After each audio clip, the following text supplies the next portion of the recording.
The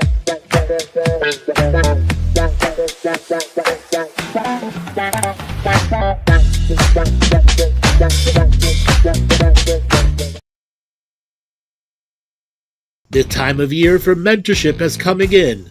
Our new mentorship class will be beginning Friday, August the 16th for Level 1 students, Level 2 students Friday, August the 23rd, and our continuing mentorship students will begin Saturday, August 4th.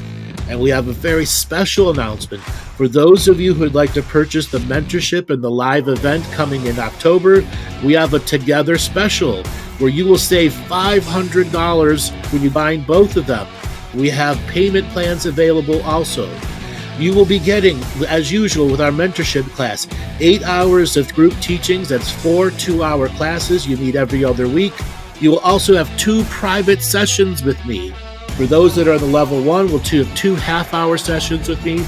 Those in the level 2 will have 2 45, and anybody in the ongoing mentorship will have 2 1-hour sessions with me. You can save these sessions, they're good for life, or you can use them during the mentorship journey. You will be able to come and share that community journey by coming to the event, having that community journey with the mentorship people, and I look forward to seeing you at the live mentorship and the event coming in October. Thanks, everybody.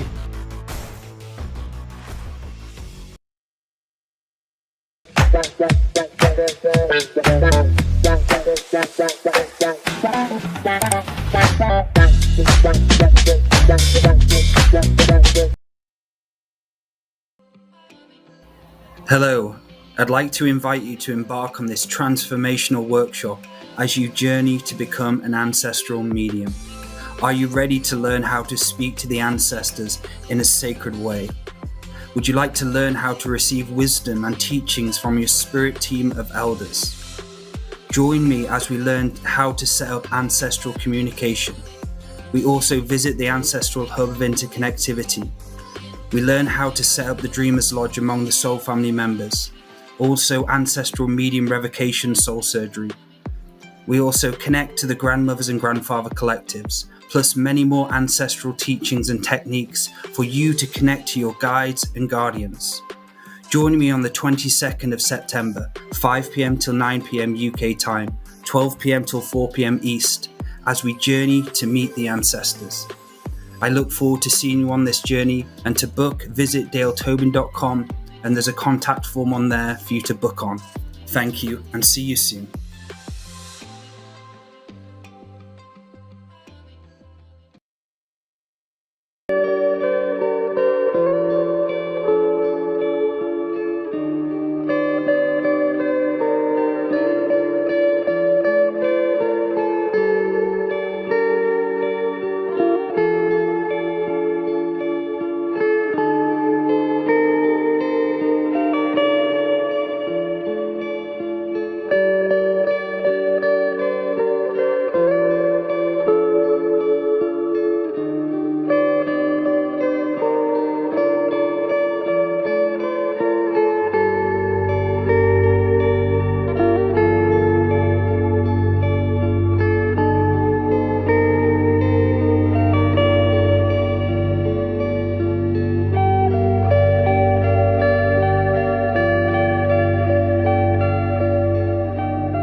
Hello everyone, and welcome to the Talking Stick live call-in show.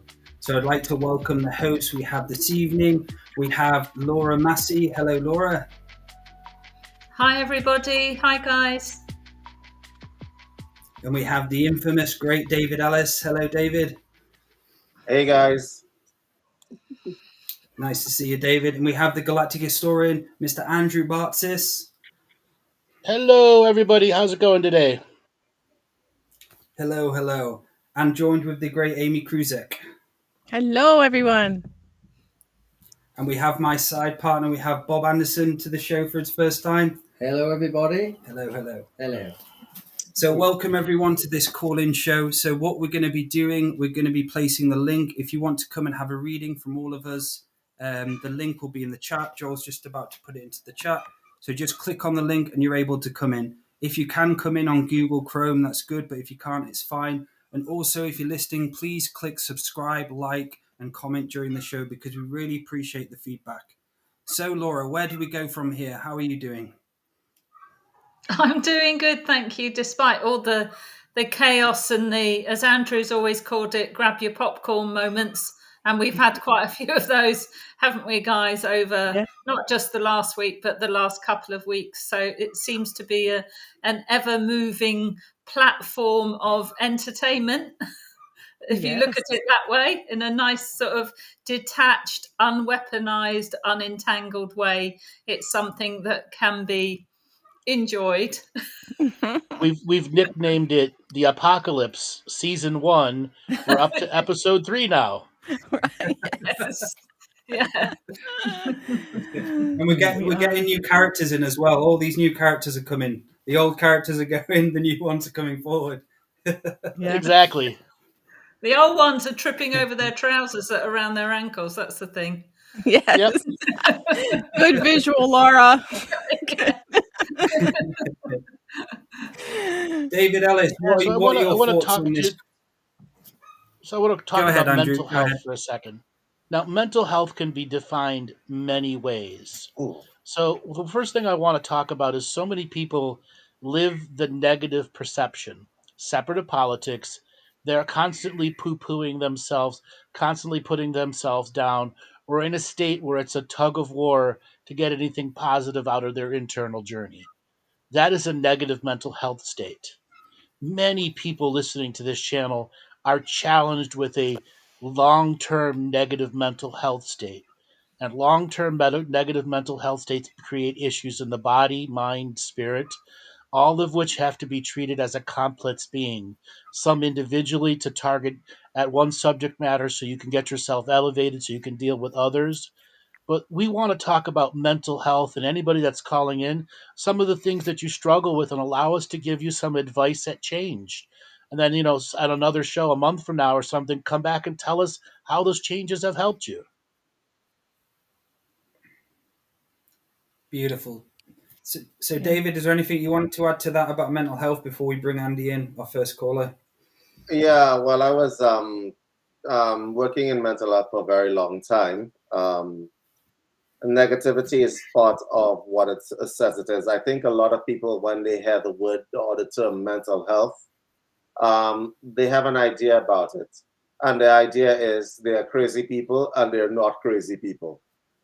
While I have something to say where that is concerned, our understanding of mental health is based on statistical sanity, which means that we're all kind of crazy, but if the majority of us are doing something and you're doing something else, then you're the crazy one. That is the foundation of what we call sanity out here in the Western world.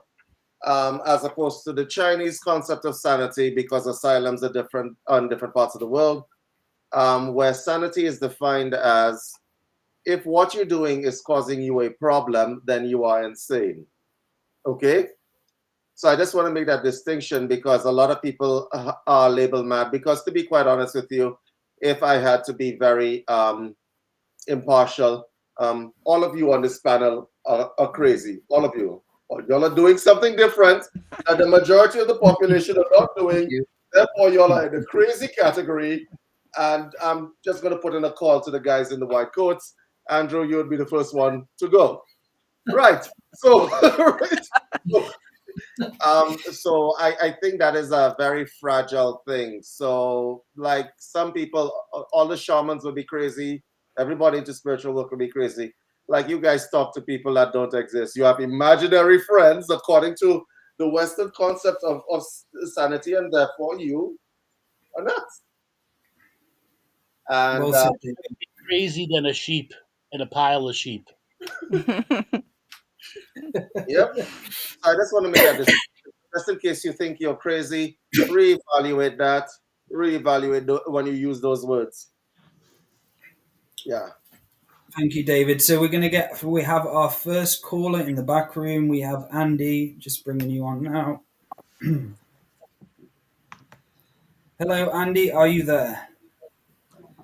Hello, yeah, can you hear me? Yes, can hear you just fine. Yeah. Whereabouts are you calling from? Manchester, UK. Oh, yes, cool.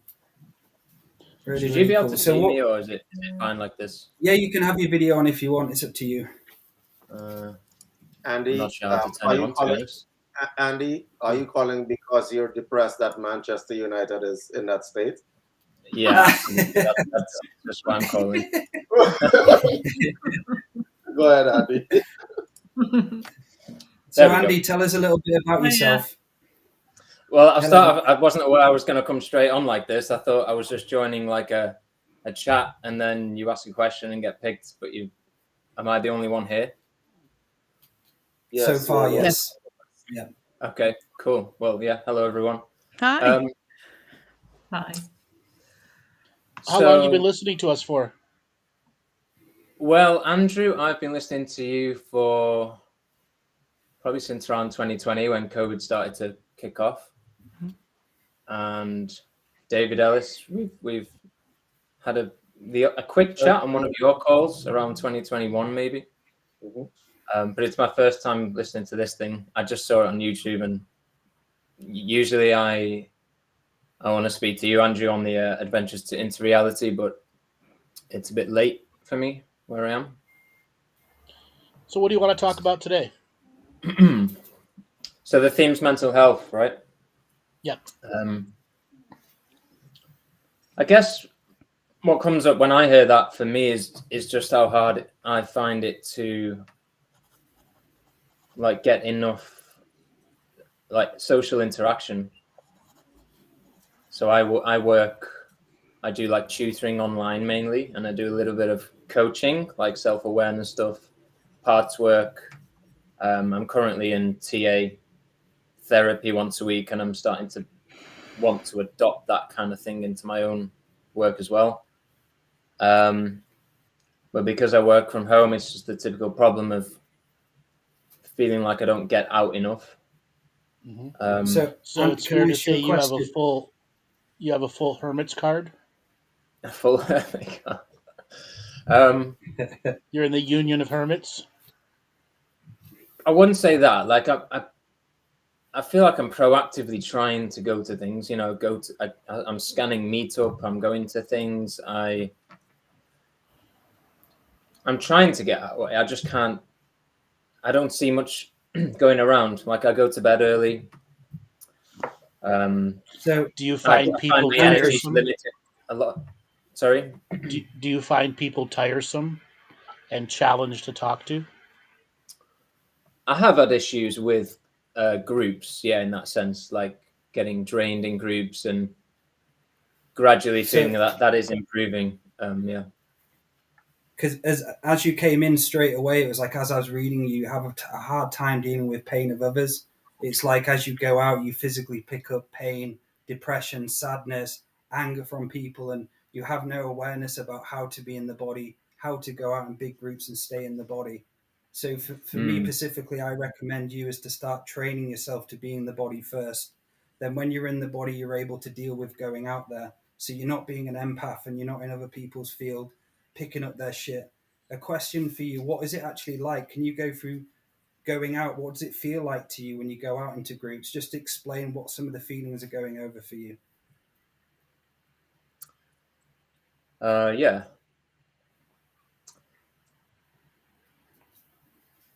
So just picture yourself going out into a big group. What are some of the feelings which come up for you as you go out? Before you head out, what are some of the feelings before you go out the door? What are feelings going to the venue when you're there?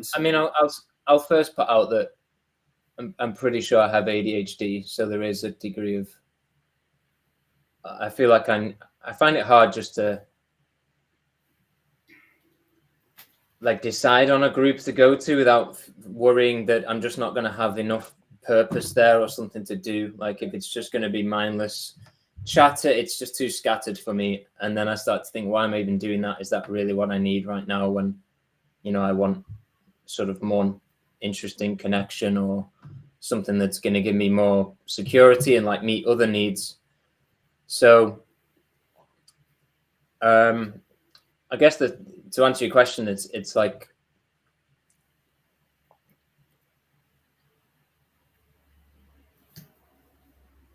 concerns around like, oh, I'm just going to be the only guy there, like I'm turning up alone and I don't know people.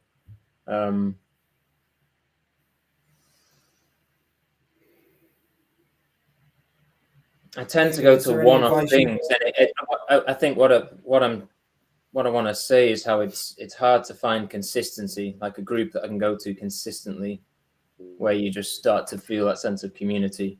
It's more like I'll go, like at the weekend I went to a puppy yoga class, and you go when you're on your own, you sort of might say hello to that person, but some people are with friends, and then you leave, and it's like, okay, I got out, but there's not been any connection as such. I've tried a lot of spiritual communities within the city, but they tend to be a lot of, I don't want to sound too judgmental, but a bit, it's the usual spiritual trend stuff of like ecstatic dance. And there's a lot of like spiritual ego around it where, just cacao ceremony after cacao ceremony, and just doesn't really, I don't connect to it really. So it just brings me back to what I was saying about mentally, I struggle knowing that I'm not getting as much social interaction as I would like to consistently. That's a bit of a feeding loop of I'm not getting out, and then I feel a bit anxious, not getting enough. Just ask, did this start when you were a young adult? As in, like, when did it start at the age? Was it? I mean, I would suspect it's a lot to do with growing up an only child with a single mum. Yeah. Being isolated quite a lot, never really feeling much belonging growing up. I tend to do a lot better one-to-one. And I guess it's like a case of I've never really had a true home within a group of people where it's just been safe and normal to be within a group of people consistently. So as I've started getting out more and being in groups, I mean, it's not like I've not been in a workplace. I used to teach English in a school every day. That was really vibrant, but then since COVID, everything fell apart, and now it's a case of being sort of just feeling like a lack of social interaction. And when I do go to group things, I've noticed that there is this sense of like, oh, like you mentioned, I don't quite feel how I fit in. And I am like attuning to a lot of everything else. And that has improved over the last year. But that's just, what comes up regarding mental health and the theme of this call. So you were saying like get in the body more first. So as you're going through all of those, like before you go out, all of those thoughts coming into your head like that is that you're totally out of the body. So as the more thoughts come in your head like that, the more out of body you are. So you're actually taking yourself more and more out of the body. Laura, David, is there anything else you want to add into here? Yeah, I'm going to ask a few surgical questions. Andy, when was the last time you had intellectually stimulated conversation?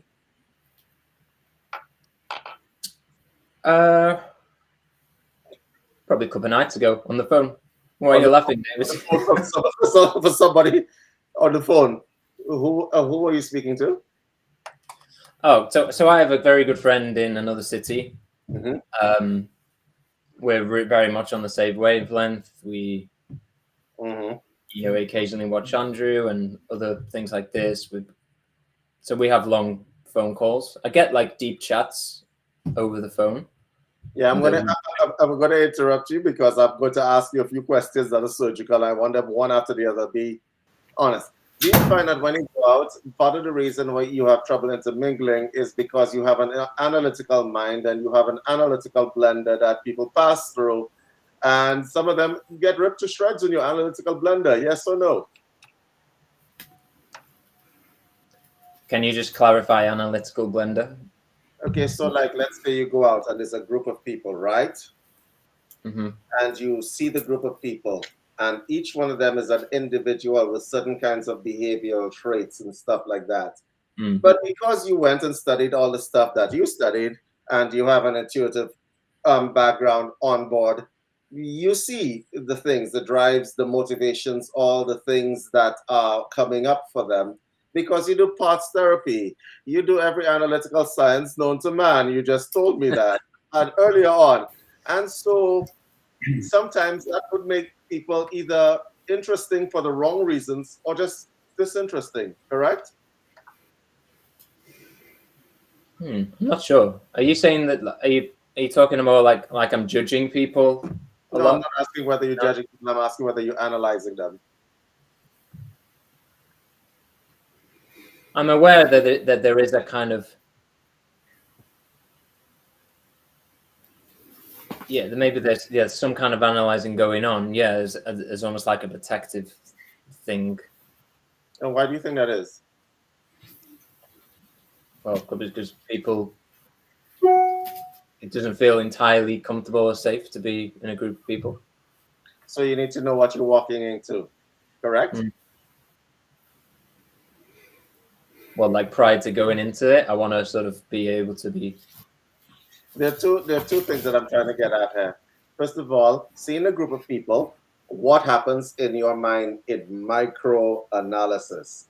What exactly are the processes that you go through? All right, so you come into the pub. Laura, Amy, Dale, and Andrew, who you can't see, all right, because he's in the ether somewhere, are in the club, and we're in the pub or whatever, right? And we're chattering along and so on and so on. And you are walking towards us. What is happening in your mind? Okay.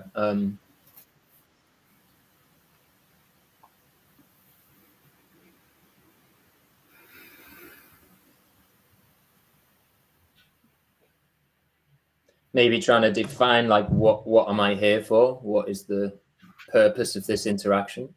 Mm-hmm. And then what?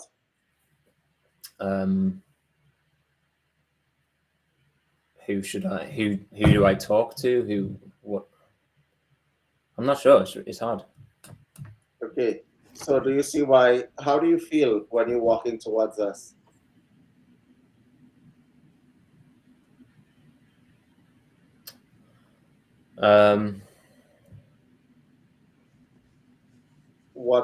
How do you feel inside?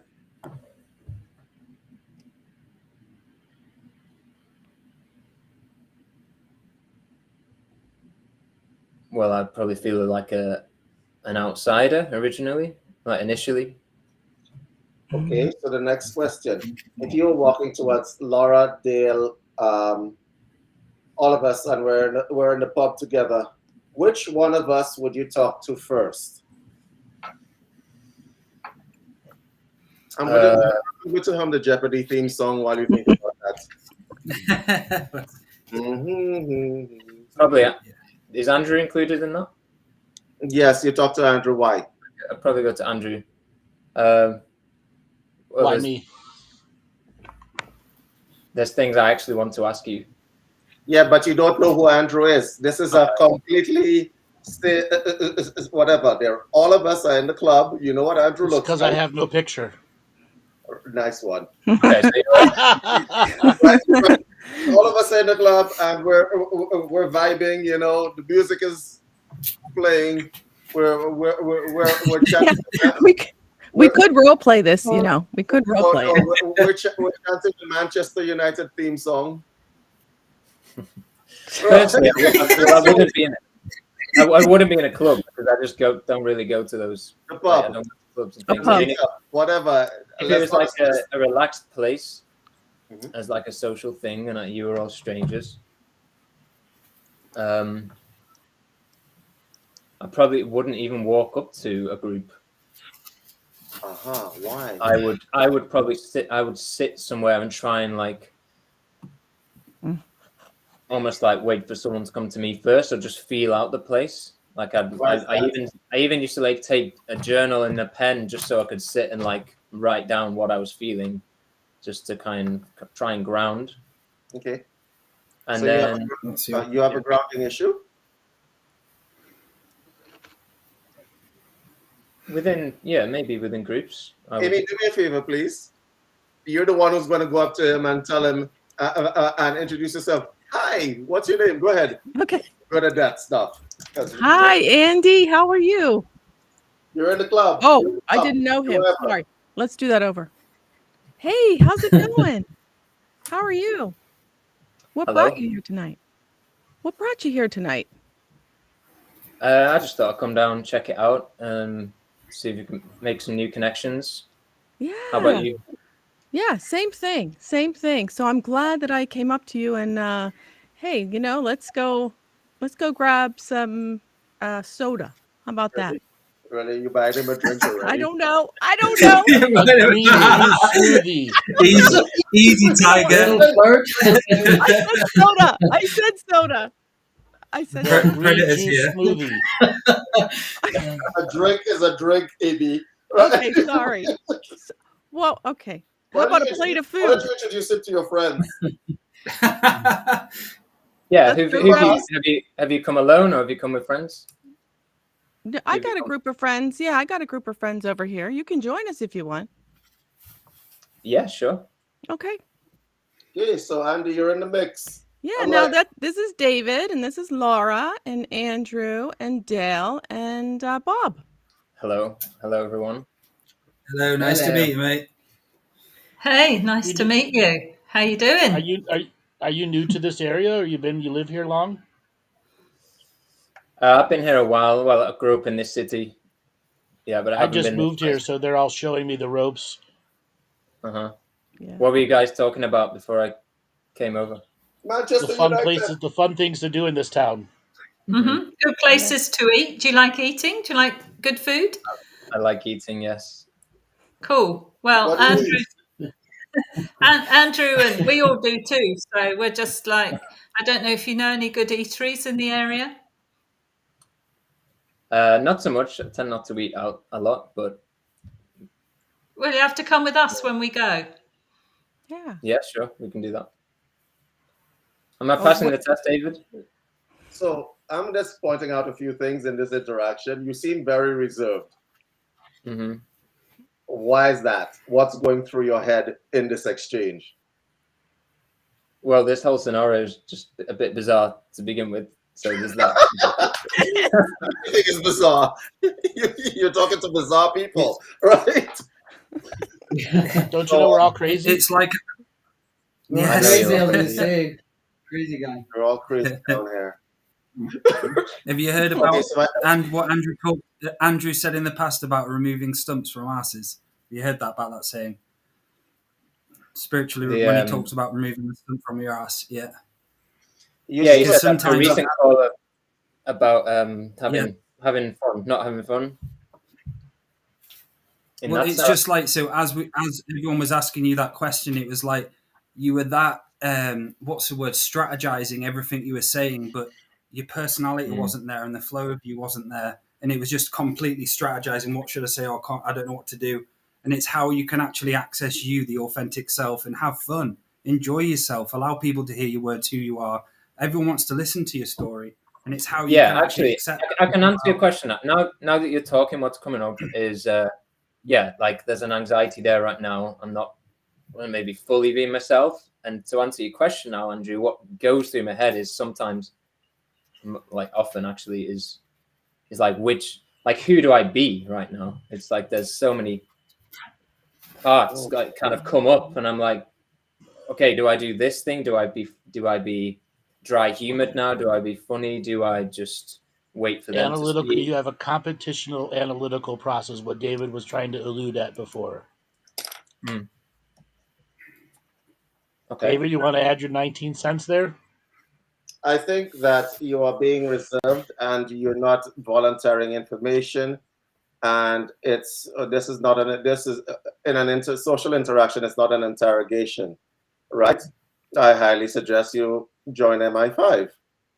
Your face and the way you answer is immaculate for that, but for social interaction, not so much. Right? The reason why I say that is that there are wheels turning in your head, And in a social I'm sure everybody on the panel can see the wheels turning in his head, right?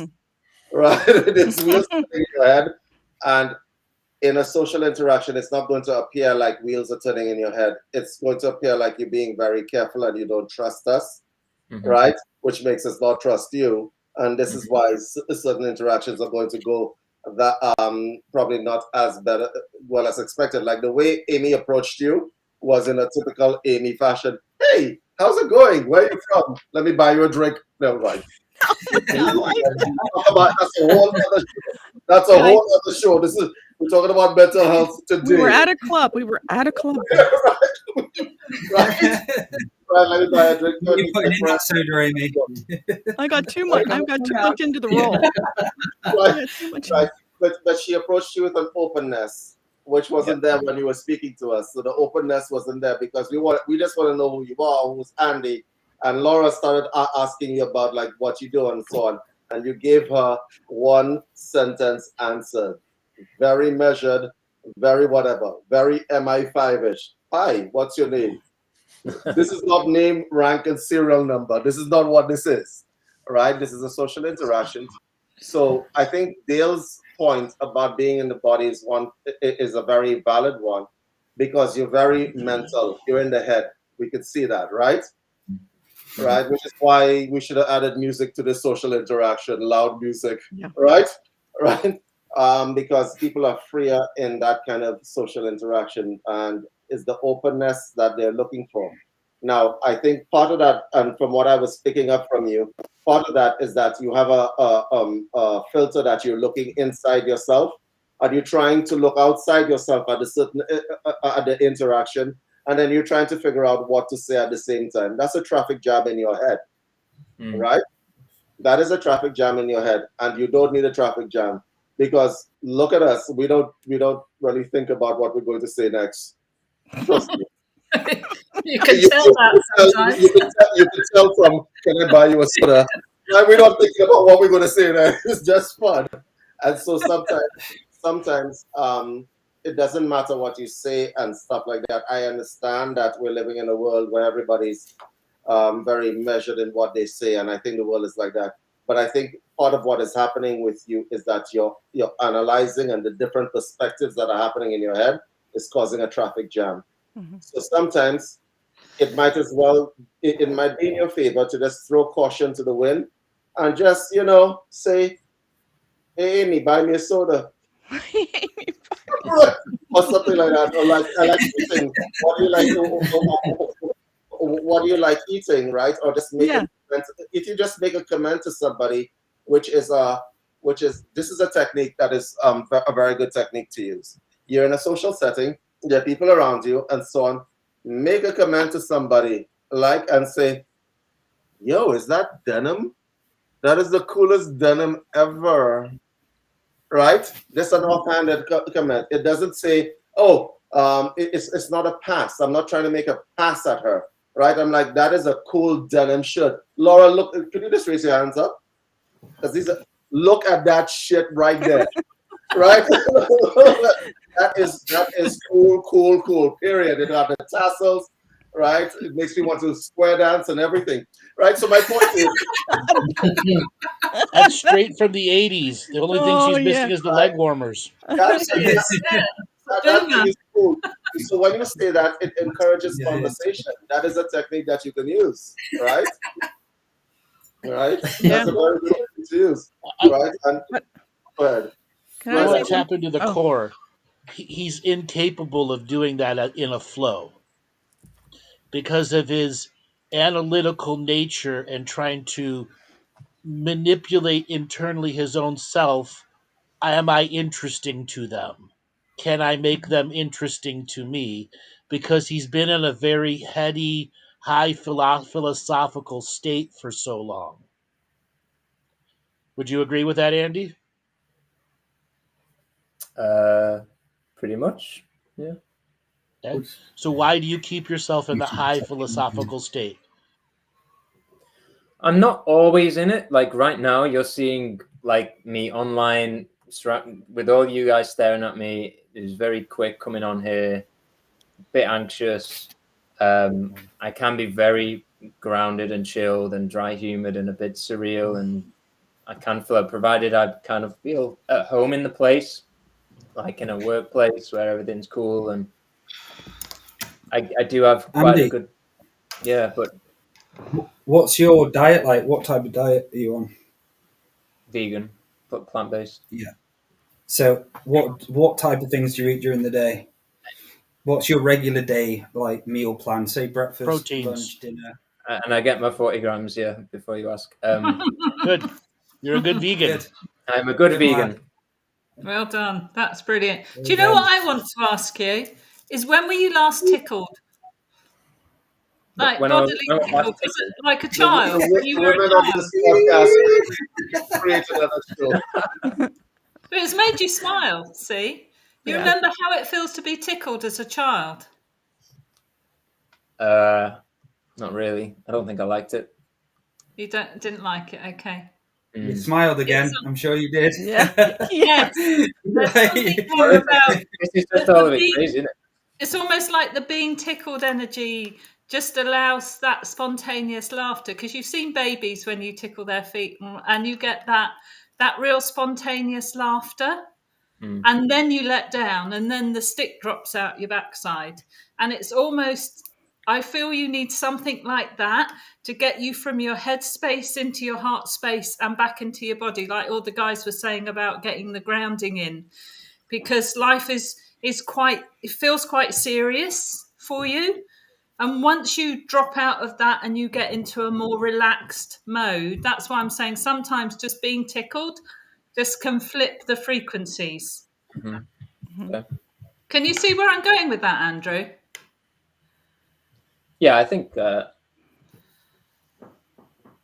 if we relate this to like the free child part, being kind of suppressed and not coming out enough, I'm well aware of that. Can you self tickle? Yes. Can I self tickle? The bottom say of Can that's the you not possible. actually trigger yourself by trying to tickle yourself to laugh and giggle? I've never tried that. See it as a challenge. Yeah. Is that my homework, to tickle myself? Well, something, Yes. Me and Dale show you now that meeting. Don't do it in a bank. Don't do it in church. Right? In a bank or You not? won't go blind. What? You won't go blind from tickling yourself. Okay. So yes, it is a challenge. Get one of those. So I recommend get one of those head scratchers. You know, you put on your head, Mhm. like wires there, and you go up and down, and they tickle the shit out of your head. Like I literally laugh my head off. Try one of those. That'll get you to laugh. What would you say about if I just go to places, but I'm just not? Other people are having fun doing regular things, but I'm just like really not feeling it.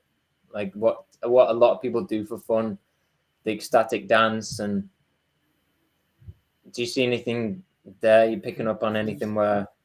I think you're not embodied a lot, and so ecstatic dance is not going to appeal to you because it requires a certain amount of embodiment to enjoy.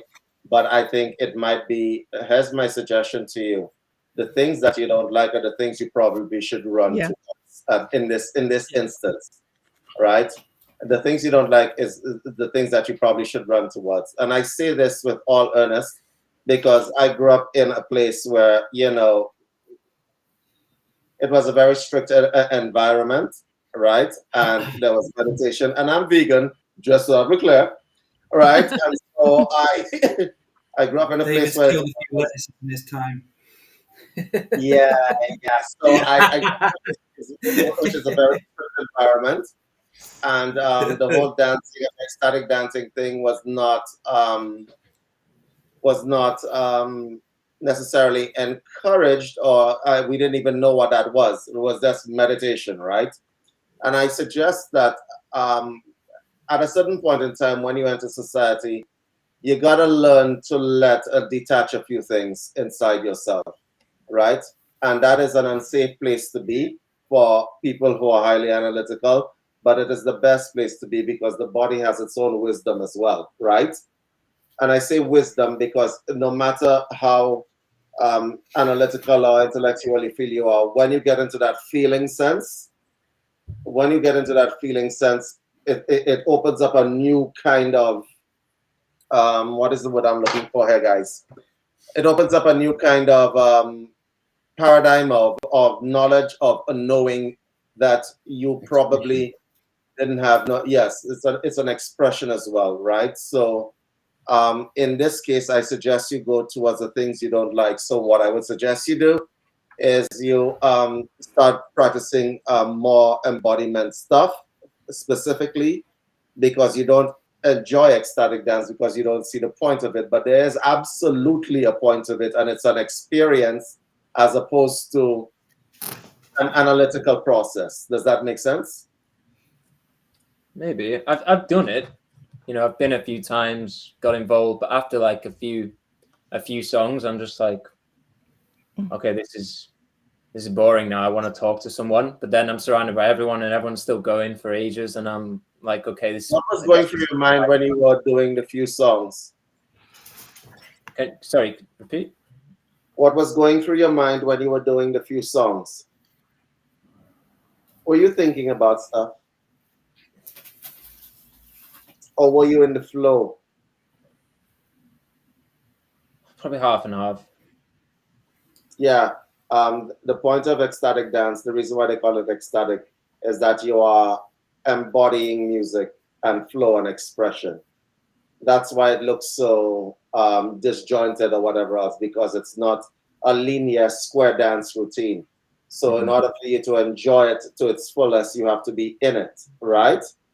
You have to be in it, and it has to be in you at the same time. And all of this sounds very weird and whatever else, but to experience that thing, that's why they can go for hours, because they are fully embodied in that thing. As to why they do it is the next question that you would probably want to ask. They do it because that flow opens up places inside of themselves that they didn't have access to if they were cerebrally focused. And there comes a point where you actually let go of the mind and you're able to enter that flow state, basically, and start going into many layers of the self. And it's such a deep healing. Like, I've done quite a few dances before, and 45 minutes or 20 minutes it took me to like let go fully of my mind on one time. But you just have to keep going and going until you actually let go of the mind and fully experience the music, start doing crazy shit, crazy movements. Sometimes they offer where you can have your scarf around your eyes, so you're actually not focused on anybody around you. Is that something they offer where you've gone, where you can put stuff around your eyes so you're not looking around yourself? I think I've seen pictures of that, but not where I've been. So that might be something to get for next time. You can get like some head, to cover your eyes, because a lot of places do that where you're able to cover your eyes. So you're solely focused on yourself. You're not looking at everyone. What does that guy think of me? What does that guy think of me? And so on. It really does help. I get, I mean, on the ecstatic dance thing, I've done it. I got quite deep in it, but it kind of like, it only lasted so long. And I realized maybe I'm wanting to talk to people more and have like that more connections. But what you're doing is I lacked growing up. It's like it almost feels like still a void of enough connection with people. So that part of you is always coming in and completely stealing all the goodness out of you. So you'll have goodness, and that part of you, that personality, is just coming in and completely taking all the goodness and throwing it out. This is shit, doesn't work. It's about how you can allow yourself not to allow that part of you to take over and completely destroy the moment. And that's what the part that just wants to talk. It's saying this is pointless because I just want to talk. Yeah. Where you'll have a great time, but all of a sudden that part of you will come in and you had a shit time. It's all forgotten about. The garden's been taken out. Like Andrew talks about, you completely ruin your garden again, have to start again, over and over again. The inner saboteur, Andy. Saboteurs all your best move. Bob, do you want to? Yeah, little techniques. Obviously, I can relate to you being in like big crowds and stuff and like taking on other people's energies. It's like start telling your body what you want out of that night. So if you say you want to be passionate, you want to be loving, you want to be intelligent, you want to be in your flow state, you want to be all these things, start putting that into your body before you go out, and put some prayer work into that, and just ground yourself and start talking to yourself. I know this is where the craziness comes in. We're all crazy because this works. If you start telling yourself what you want out of this night, then that will happen when you're out there. You know what I mean? It's like Intention. the intention there. If you start putting the intentions into yourself on them layers and start talking to yourself, get in a room, say, look, this is what I want. I'm going to be passionate. I'm going to be connected. I'm going to be my authentic self. I'm going to have all these connections. I'm going to flow. I'm going to be grounded. I'm going to be balanced. If you start putting these things in, you'll find the more you say it to yourself, the more it'll happen. And that's a good little technique what you can do. Because then obviously, and put some protection. You bring some directions in, bring anything you want in. What's going to put your inner world comfortable in your outer world. So all you're doing is bringing your inner world in a safe place. You're bringing yourself into your own little safe space when you go out there. And you'll find the more work you put into that, the easier it is. So that's a little trick. Great words. Thanks, I man. want to add something. You also got to see your inner saboteur as a saboteur. You don't see this need to talk to people as the saboteur. You just feel it as something that you don't have impulse control over. I need to talk now. And it overrides the energy of the moment of what they're trying. But you have to be able to recognize in the moment that lack of impulse control to stay in the moment, and the voice having to interact with people is an internal manipulation of programs. It's trying to change the state of energy inside you. And I asked before, why do you stay in this high philosophical state? I bet you're in it far more than you even realize. I bet your resting state is high philosophy in the mind. And that is not a real resting state. Mm-hmm. Yeah, David, you're a high thinker. I've been fatigued on a long time, yeah. Go ahead, Andrew. I said, you're a high thinker. What do you do to rest your mind? You've learned a variety of deep, skills that take you from, transcendental meditation, but that's all stuff you earned at an early age and are integrated in you. What can help him get out of that high philosophy state? I had to discover the silly side of the Force. And I had to discover it very early, right? So I had fuses and so on, like everybody knows about patches. So let's forget about that, right? Everybody knows about patches, right? Not everyone knows, David. Explain.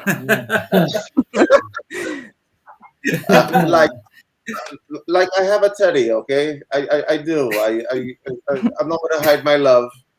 I'll shut at the top of the mountain, right? My point is, to discover patches. Yeah, I call them patches. Anyway, never mind. My point is, you have to discover the silly side of the Force to diffuse that inner philosopher. Because I can tell you, when I look at patches, it disconnects a whole bunch of stuff in my head, right?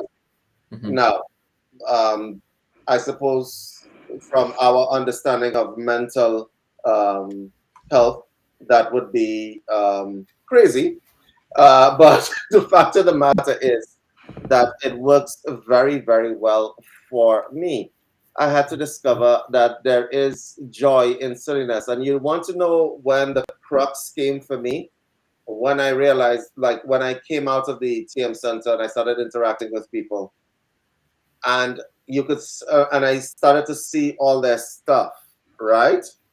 Right? We got the hippie chick at the bottom there. We got the hippie chick with the denim, and we got Bob, and we got Dale, and we got Amy, and so on. And at a certain point in time, you have to let go of all this stick up your ass stuff and not being silly with yourself, okay? And silly with other people. And then you just decide at some point in time, life is too short for me to be cerebrally focused all the time, because I'm literally sucking the joy out of life when I'm in high analytical mode, okay? And there is a marriage that can happen where both things can be present. You could be highly analytical and silly at the same time. That's a balance that you have to get. right? And I say the word silly, but that's not what I really want to say. It's like it's like an expression of joy within yourself. Like, chill out, smoke the ethereal blunt, and then over to the real side, right? And the imaginary blunt. That does not look natural to you. You drop the rest of it out, right?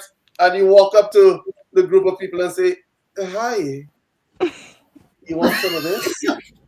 Right? And then it's fine. And then all of a sudden, everybody's like, "Okay, you're weird, but we like you." And that's it. And then you move past that point, right? So you have to be a little bit silly with yourself. You have to actually put the things into your mind, like that imaginary blunt that you walk into the club with. The Right? universal point. Yeah. That alone is a conversational piece right there, right? And then everybody understands, and you disarm everybody, and you disarm yourself with your own silliness inside. Make sense? Do you go into different roles? Do you watch comedy, or do you watch funny movies, or do you watch something out of the ordinary? Yeah, I like You do. humor that takes the piss out of the whole spiritual scene and all that. You're in Yeah. the right place. You're in the right place. You're in the right place. The spiritual spiff. Let us pass the spiritual spiff around. Right? Yeah. Right? You guys, listen, you just have to connect that high philosophical stuff. You got to get silly with yourself, because you're taking joy out of life. We can laugh with people, and laughter is a great connector with people. Mhm. But you got to let go. You got to let go. There is a place for that, philosophical, right? Mhm. Yeah. Andy, for There what is. you His internal programs are just trying to make it always now. Yeah, it is. It's like a vicious spiral. He has thoughts, and then he has feelings, and then he has behaviors, and then that just spirals down. That's kind of what I saw. But do you see that as a protective thing because I'm scared Yeah. of the social Yeah. setting? It is protective, and your best. It's a way you sharpen and hone your senses. It's like a martial artist constantly in training. Even they take time off. You're overtraining the brain with the high philosophical state all the time. How do you recommend I relax that then, Andrew? Or They've already told you, comedy, self-tickling. You got to figure a way to break the serious stick inside you that has developed into a massive stump. It's not a stick anymore. It's a stump. Go bowling. So just cultivate some inner silliness and freedom and work on that, and see the analytical challenge yourself to find a stand-up mic area.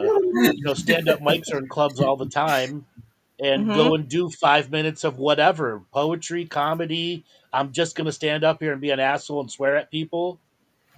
Okay. How about an amusement park? Is there an amusement park around you? An amusement park. I don't know why. Close, but I used to really like rides. Yeah. Yeah, try that again. That's like kid-like. Yeah, something childlike. Something like that. Get some cotton candy, and get some. I will say the dreaded sports word to you. Oh yeah. What do you mean? Can you share goal when they score a goal and feel the excitement flow through you? No, he can't. Manchester United. Not with this team, no. See, choose another team. Okay, choose another team, and you don't have to be a fan of the sport. You just have to be an internal observer. Can I tap into the energy and let it actually mean something to me in the moment? Okay. Thanks. And that's a skill set that can apply to many different subject matter. Okay. And can I tell you something? Your mental health depends on this. That high philosophical state will break you eventually, and it will take you away from people. And you don't want to do that, right? Because, we got the spiritual blunt moving around, right? So get into that flow, man. Okay. On a regular basis, go to a joke website and try to find something that makes you laugh, even if it's a ha ha ha. Okay? And then put them in your cell phone. So you actually have to go through the mental memorization of the typing and, start randomly practicing how to open a conversation up with a joke. Or use one of the ringtones as a laughter. Oh my Have God! your ringtone as a laughter thing to trigger you into laughing. Because it's going to make you smile or something. I've got like a hunting horn on my messages, and it just makes me smile when I get a message. Something that's anytime you plug into a van, you hear the spiritual flute playing in the background. Oh God! Yes, doesn't make me smile, Andrew. I'm like, God damn it, that's so loud. Something that triggers you into spontaneous laughter if you can get it. Yeah, changing the words, spontaneous laughter. Hear those words, spontaneous laughter. Type in on YouTube. I think I've heard that on YouTube called Kill Tony. Kill Tony has basically brought out an episode where a guy pretends he's Donald Trump, a guy pretends he's Biden. Yeah. Have you seen it? And it's got like 11 minutes. Yeah, that's the funniest shit I've ever seen in a long time. Rewatch it and laugh your tits off. Yeah. I'm Googling that right now, right? Honestly, it is one of the funniest comedy programs I've ever seen. And the latest one is, I think it's got almost 15 million views. It's and the guy who plays Donald Trump is so perfectly on who he is. The guy who plays Biden's spot on as well. Laura, what did you think when you saw it? Yeah, it was brilliant. Yeah. Loved it. I was just going to say, Andy, and now I forgot because I was thinking about something else. Hold on. When you get into this internal philosophical conversation that you have with yourself, when there's a gap in it, ask Andrew's famous question, how is this working for me? Okay, it's a really good question to pose yourself. It's like, how is this working for me? Followed up by a now what? Now what? I was just now what? Yeah. Okay, thank you. Yeah, it helps sometimes to just infill with that. And it makes you stop that process, that program of the continual thought loops, mental thought loops that you're in the whole time to get out. Can I bring up one thing related to this, the free child thing? Mm-hmm. Say that again? I'd like to ask for your take on this, which is related to this. It's so it's about my eyesight and my glasses, and I feel like wearing glasses now really almost like makes me feel like I can't like let that out anymore. So I didn't wear glasses until around age 15, and then astigmatism began. And then in 2012, I had laser eye surgery. It corrected it. And then I embarked on like 5 years or so of like being an English teacher. I felt so like free and just everything you're saying. And then during like a marriage that got very stressful and COVID came and everything, like I ended up going back to the optician, and the astigmatism had come back by 50%. And it had only come back within like the 2 or 3 years where the relationship was crumbling and I was having to like face a lot that I wasn't aware of. And then as soon as I had to wear glasses again, I just felt like 50 years older, and like it's like blocking me off from it. And I've wanted to know can you heal astigmatism, or what's causing that? Are you able to get any read on what's causing astigmatism, or whether it's possible to heal it, or any thoughts on the whole wearing glasses thing? And at what point did you choose to go bald too? It was the same period. So I was with my wife, got married 2015, and then I'd say from around 2018 and 19, those 2 years is basically when my hair thinned more on top and the astigmatism came back. So you have a correlation. He has a lot of past life stuff breaking through, isn't it? Say again, Andrew. David said you have a lot of past life stuff coming through. So Yeah, hair loss and eye loss after the stigmatism is all tied together. You want to try growing your hair out, and it's too thin on with your top. huh? It's too thin on top. I look like an old man. So what? You're already an old man, aren't you? You're a bald old man now. You have to try something different. Is your stigmatism to the point you can't use contacts? Contacts just feel uncomfortable in my eyes. I've never got on with them. Oh, hey, Well, I'm gonna beat myself up with old man glasses no, it's versus not just try that. wearing contacts. It's not just that. It's the astigmatism literally causes like a lot of ache to the point where I get headaches and get really tired. So it's like I can't risk that happening. And if I wear the contacts, they're not as stable as the glasses, and I end up getting the headaches and the tiredness again. When's the last time you actually tried contacts? Last year, December, I did a lifeguarding course, which meant I had to wear them in the water. And how long did you use them for? Like an hour at a time. But they also say you shouldn't wear contacts, right? Because they erode the eye, and they're not like a no. I've been wearing them. Garbage. Been wearing them a long time. Okay.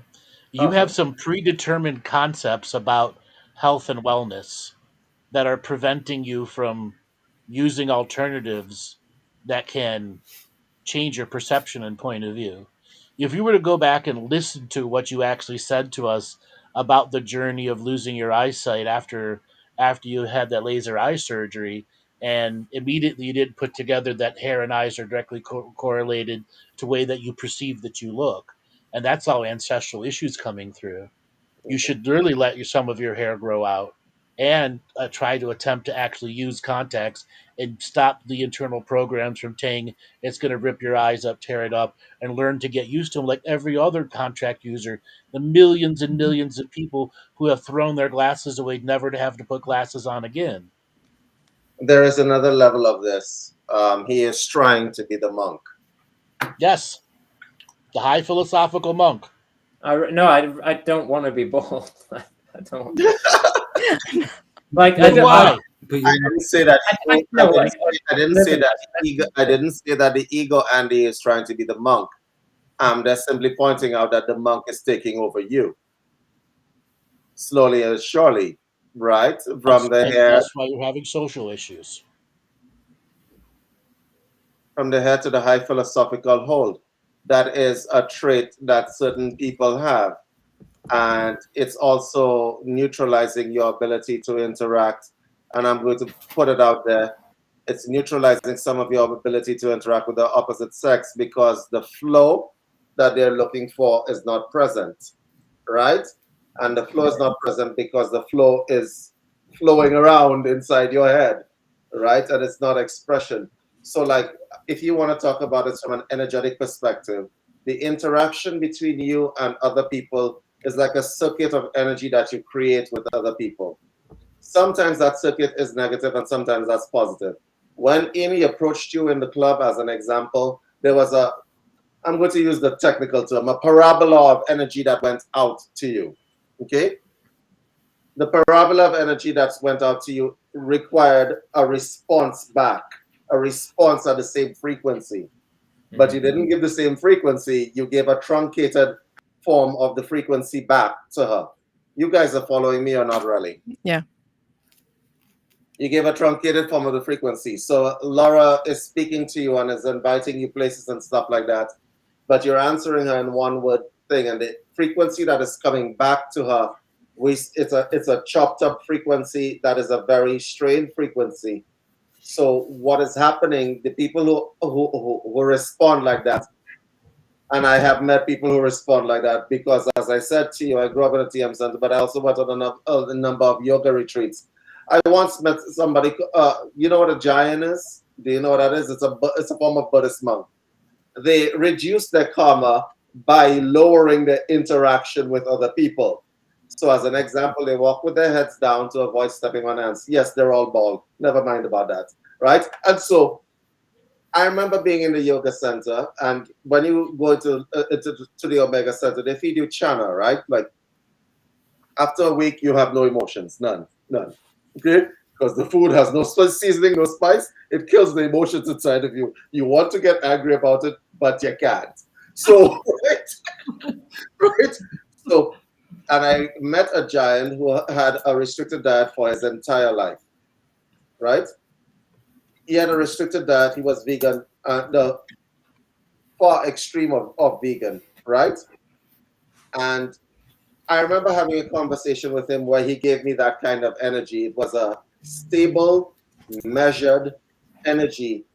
But I understood that he's trying to avoid karma with me by truncating the expression. He's also trying to avoid like engaging too much with me. And this is the kind of vibration that you're giving out. So I'm telling you that the monk is trying to get, is taking you over there, right? Right? It's not that he did not like me or he doesn't like anybody, whatever else, but the energy that he's putting out and so on. And just so that we're clear, that monk didn't choose to go bald either. Okay? Okay? I get it. He adopted a kind of persona inside of himself. His mind is always in the meditative state, right? And so that happened. The person who you want to be is getting shut out by the monk that is trying to take control of you. And you have to decide at some point in time, yeah, enough of this. I'm just going to be silly and dance on the tables in the club that you don't want to go to because there's so many people, right? But anyway, right? I'm just going to do that. At some point in time, you got to take that out of your energy field, because you're transmitting energy in a truncated and measured way. And when people feel that, they associate it with one of three things. Okay? Mm-hmm. He doesn't trust me. Mm-hmm. And then they have to ask, why doesn't he trust me? And if you don't trust them, they ain't going to trust you. That's number one. Number two, is this guy some kind of spy or something? Like is he going to murder me after I do this? So they're going to think that kind of way. And the third thing is, he is very reserved. And this is the compassionate person who's thinking this, right? It's very reserved, which means that somebody probably hurt him somewhere along the line. Oh no, damaged goods. That's what they're thinking. That's exactly what they're thinking when they get that energy. So for a normal person, they're not going to read into energy and do all that frequency stuff that I just did. But I'm telling you what is going to register for them. And you got to decide whether you want to affect people that way or you don't. Yeah, thank you for the feedback. Yeah. So just, but like on a final note, can I mean, just on a physical perspective, healing level, can the astigmatism be reversed? Yeah, but you got to make that decision. You got to make that decision. You got to make that decision. And one of the ways you got to make that decision, sorry, Rob, right? One of the ways you got to make that decision is do little things that let people know that I'm okay, you're okay, we're okay, right? Like, did you notice that Laura had a cool denim outfit at all? Like, did you even notice that? Because I did. And also, Andy, don't forget the person who actually called in. Who was that person that just pressed the button? You didn't know what? You're like in the room and you're like, well, what did I just do? How the fuck I got here? Yeah, that's the person. That's the person. Talked with that aspect of yourself of why did I even click that link? Because it wasn't you, Andy, now. Okay. My feeling. Sorry. Yeah. I think we should just all show up at Andy's door. I know. Yes. I think. Hi. We're taking you out today. All right? Now, I'll tell you where we're going to take you, Andy, where we're going to take you. We're getting arrested. Start growing your hair, and if you don't like the look of your hair, wear a hat. So you're going to go and get a Vera Black hat. They're the coolest hats out there. Look up Vera Black hats, right? All the cool musicians wear them. Get one of those. There's a reason all the bald people from the 1700s, 1800s wore hats. Yes. It made them look cool. Yeah. Okay? Yeah. So Literally you're- let your hair grow out, stop Yes. shaving it, let yourself grow a little bit of goatee, beard, the whole 9 yards. And I'm Yeah. telling you, as you begin to get over the way you think you look to the way you actually look, you will start to see an improvement of your eyesight and truly challenge yourself to go through the challenge of getting used to wearing contacts. Mhm. And stop buying into the light worker bullshit. Contacts will ruin you. And the No, it's not. preconceived So, notions.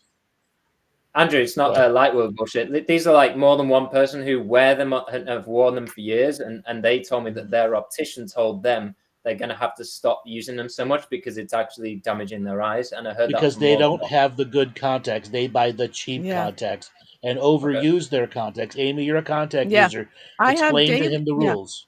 Okay, so I did use oh my God, I remember using the plastic ones back in the day. You put them in your eye. Anyways, they have great ones now with a lot of there are a lot of fluid in them now. They're very comfortable. And I also have astigmatism too. And they have toric lenses for astigmatism. They have that now. And I wear daily wears, so I just throw them out. I don't reuse them. I'm kind of like, no, I'm not going to reuse my contacts. So you can get daily wears. Yeah. And then that stuff you're talking about won't happen because the people you're talking to, they're not giving you the piece of information, what Amy was saying. They keep reusing the contacts over and over again because they're cheap. Yeah. Yeah.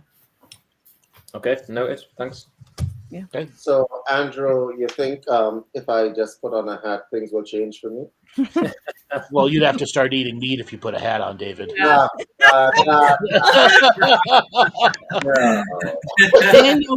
Daniel Boone. better, David. We'll just start with cheese.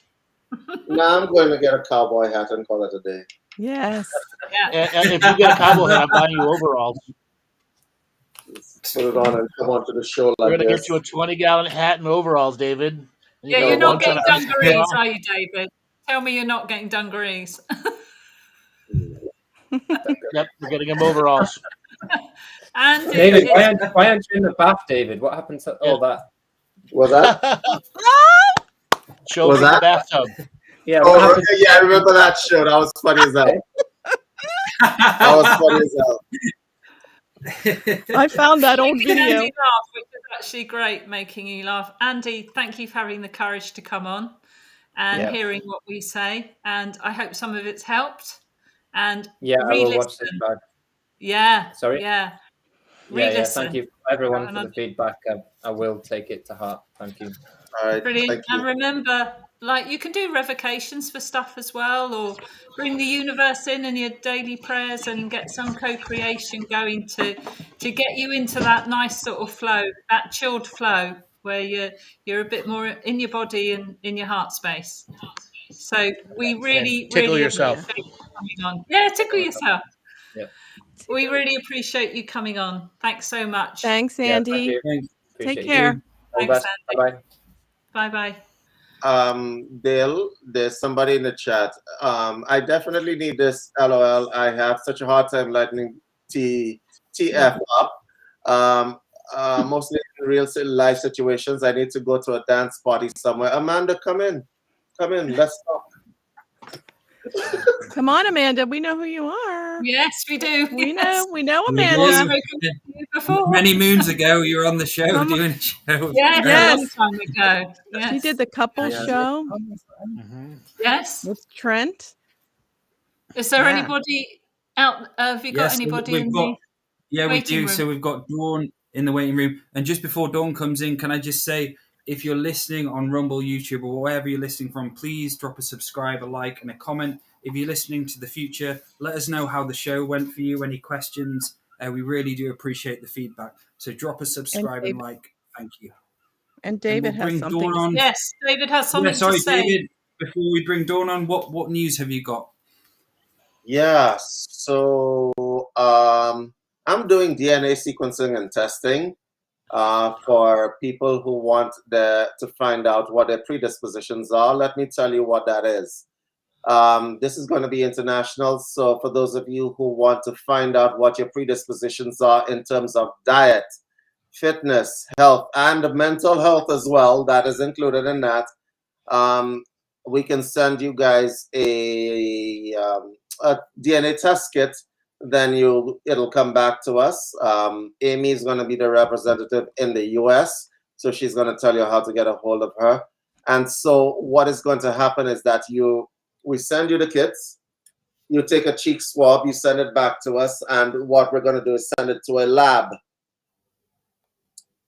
And that lab is going to sequence your DNA and let you know exactly what you are coming in with and what is good for you. And why would you do this is the next question. You would do this because you want to find out and not guess what's good for you and what's not good for you in terms of diet, in terms of how you exercise, in terms of the things that will affect you, the toxins that will affect you. Very often people walk around life just guessing, right? You need to know what's toxic for you and what's not toxic for you. And that's why we have partnered with a lab, a CLIA certified lab, to be able to sequence your DNA. I also do hair tissue mineral analysis, which will let you know what you are deficient in. And the reason why I would do that is because I'm vegan. I did it for myself, really, but it is actually a service that I offer to people and so on. A lot of people are walking around with deficiencies that will eventually turn into illnesses. Do not stop guessing about what's good for you and what you have and what you don't have.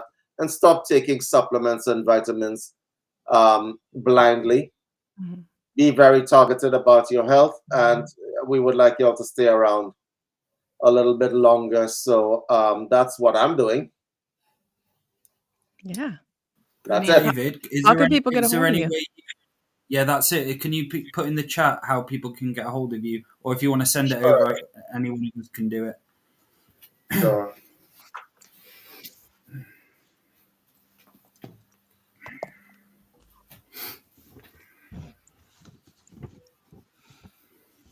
There you go. It's info at unifiedhealthsystems.com. And guys, in the chat. Yeah, we will give you a complete profile of every kind of food source that is either going to go well with your DNA. And you just do this once in your lifetime. You don't do it over a period of time because your DNA doesn't change. So, David, this is the full mineral analysis too? Yeah, so we're doing hair tissue mineral analysis. We're doing DNA. That is a very long report, but people just do it once. Your DNA doesn't change, but it will tell you exactly what you are eating and what you need to probably stay away from before you turn on genetic markers in yourself. A lot of people turn on genetic markers and end up with cancer and so on. It's quite innocent. You don't know, right? You don't think, you don't know. You just figure that I'm just going through life. But something that you do somewhere along the line is going to turn on something in your system, but it helps to know beforehand what will turn it on, right? Before you decide that you're going to do something inventive with yourself, and it works out very badly for your body and your long-term health plan. Yes. That is why you do DNA sequencing and analysis, because you know what's going to come down the pipeline for you. It also tells you, of course, like what your parents gave you, the good, the bad, and the ugly, you know. That's always good to know. Yeah. All right. So that's always good to know. So, guys, contact me at info@unifiedhealthsystems.com. And let's get into the next caller. Let's do this. So we have Dawn in the back room, and this is going to be our last caller this evening. We get Dawn in. Dawn. Hi, everybody. Dawn. Hi. Dawn, it's been like ages since I've seen you. It sure has. Just last week. It was. Just a quick thing.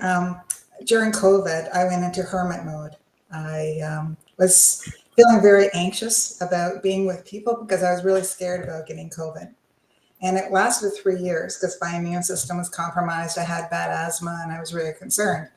And then I got COVID back in December. And I thought, this is nothing. Like, yeah, it's not serious, not for me anyway. And so it was like, what was I holding myself back for? So this year I have decided to chase joy. and I've joined line dancing. I'm going out with a lot of people, and I just did a mind shift, and it's amazing how much that mind shift has made so much joy and lightness in my current life, that I just wanted to share it. If there's anybody in a hermit stage, if you can make that mind shift and seek joy in all locations and find fun, everything just makes a more balanced life. Mm-hmm. So I don't know if anyone else has been experiencing that, but that's something I have found. I was invited to go line dancing. Good. I'm going to be the next caller. You know what? I was invited to go line dancing. I couldn't do it. I couldn't do it, guys. I couldn't do it. I guess I wasn't brave enough to do it. But yeah, you know where I am, Dawn. And so. Well, you're out in the prairies. You should be line dancing. Yes. You could, David. You can bring patches as well as your partner. Yeah. Right. It's not really a partner thing. It's line dancing. I guess I don't have the boots for it yet. I do it in sneakers. You don't need boots. Don't need the outfit. Yeah. Dawn, you have video? No, I don't do video. But if you want something that's really uplifting, there's one called Jerusalem. It came out of COVID. It's from South Africa. It's about being free, but there's a beat to it. It's very gospel-like, and there's a beat to it. It is so uplifting, and it's a reel that goes in my mind all the time, and I just cannot let it go, and it just keeps me going. So if you want something, it's called Jerusalem. With a J? It's actually a trending thing on YouTube right now. Oh, okay. Everybody's dancing to that. Yeah, it's really fun, and you don't have to be overly coordinated, because I'm not, and you just have fun, and it truly brings joy into your whole being. Yeah. So what helped you get to line dancing from hermit? You went like all the way to line dancing. Was it something you saw? Was it like, and also, did you go with friends or by yourself? By myself. Ah. I started off with myself, and then I signed up, and then I thought, well, my girlfriend was kind of a hermit too. I said, come on with me and we'll do it together. She dropped out, but I continued, and then I've continued ever since. So yeah, no, it's just fun, and why not? And what took me there was I had to force myself, because it's so easy to be a hermit and stay home. And it's like, no, this is a choice. I have to make that choice to move forward and to switch my gears and to get myself out there. And the more I'm out there, then I seek more of it. And so it's kind of a feeding of the wheel. And now I have a really good balance. There's days where I just want to read and do nothing, or just meditate or do Reiki or whatever it is. And then there's other days when I want to be social and have friends over or go out to parties. So I found a really good balance. But it was because I was in a fear mode for 3 years. And then once I faced that fear by actually having it, then I was free. Oh, that's fabulous, Dawn. Brilliant. You flipped those frequencies. I did. Yeah. Amazing. Yeah, and once you're in that nice flow, you don't want to be out of it, do you? No, it's so fun. It's so freeing. Yes. And it's the other thing I found funny, based on watching you guys and, the late work at Kool-Aid, I used to go to parties and say, I'm a psychic and a medium and all that stuff. And, you get that shock value and see people retreat and you see people engaged and everything else. Well, I've been to a few parties where I have not even told them what I did. I just said I'm retired. And it's very freeing. And then I don't get the questions. And it's like, I don't need to do that anymore. Yeah. Yeah. Well, I'm going to put in a plug in for Dawn here. Dawn is a real life psychic and medium. Yeah. She is very good at what she does. So I'm going to put in that plug for Dawn first of all. The next thing I'm going to say is that you went to a party and you didn't announce you were a psychic. That must have been fun. Let me ask you a question. I'm going to ask you, I'm going to get into this, right? Absolutely. So you're at a table with a bunch of people, right? Yeah. You're a psychic, but you don't tell them, right? Correct. But you're getting information, a lot of it from them. I'm guessing that you can't stop that torrent of information, correct? Actually, no, I do. I have learned to turn it off. How? Share with the rest of the world now, please. No, it's a way of protecting myself because I get overwhelmed, and I being an empath as well, I was getting a lot of stuff. So now I realize unless you engage and say, I want some information, I've actually shut that valve off. As soon as you say, oh, tell me more, then the valve goes back on and I'm in. But it's kind of like a dial. I've developed it over the years, and it's just my way of protecting myself so that I can go out in the world and be with people. And it literally is respecting myself to say, I don't want to be turned on right now for this. I want to be in my own body and doing my own thing. So it's like a radio dial. Mhm. Bravo. Yeah. Thank you. Yeah. So it's about respecting yourself. Okay, so Don, Yeah. I'm going to ask the hard questions, obviously. Yeah, of course. So Don, you're at a bar. Yeah. Some dubious character walks up to you. It might be Yeah. Dale, it might be Rob, you never know. Right? And they go like, hi, can I buy you a drink? But remember, you have the valve turned off, right? Yep. Hi, can I buy you a drink? But then the guy is probably interested in you, right? It might be Amy as well. She might buy you a soda, right? Amy's swinging. Amy's swinging. The guy is probably interested in you. But remember, you're in your body, you've turned it off. Yeah. Right? Yeah. What happens next?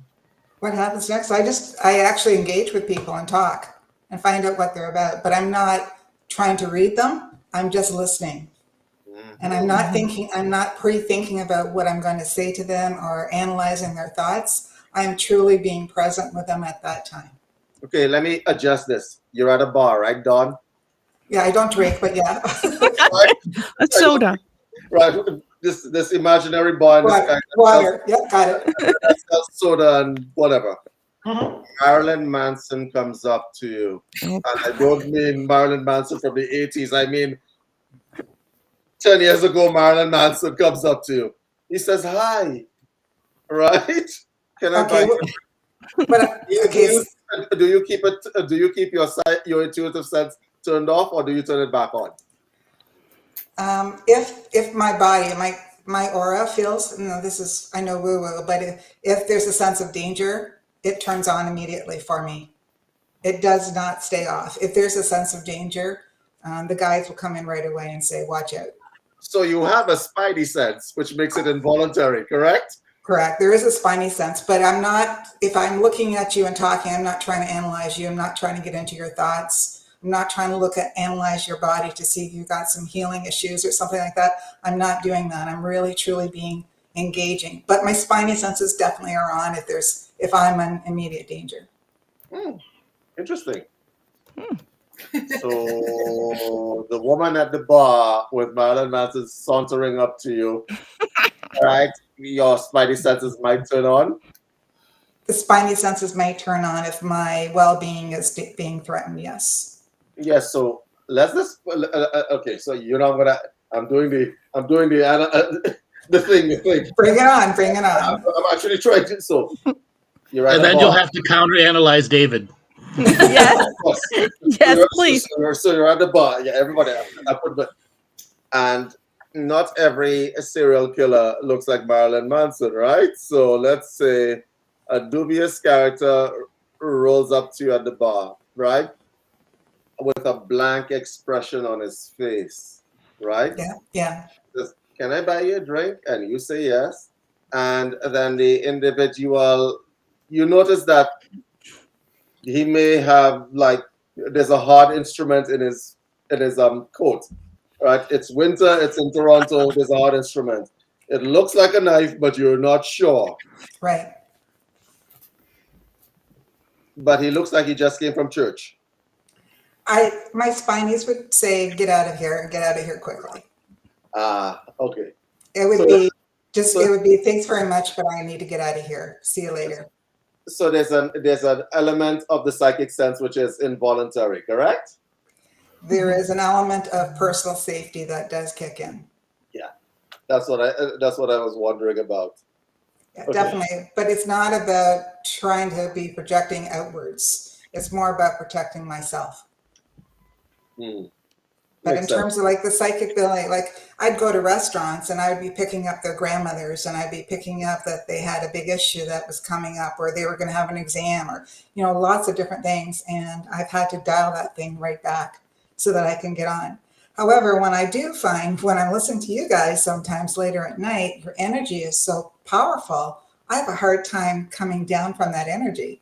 And I do breathing exercises, I get grounded, you know, I do some just exercising just to get physically, because I am so high from your energy that it's sometimes very hard for me to get back into my body.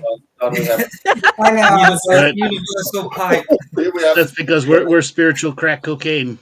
There you go.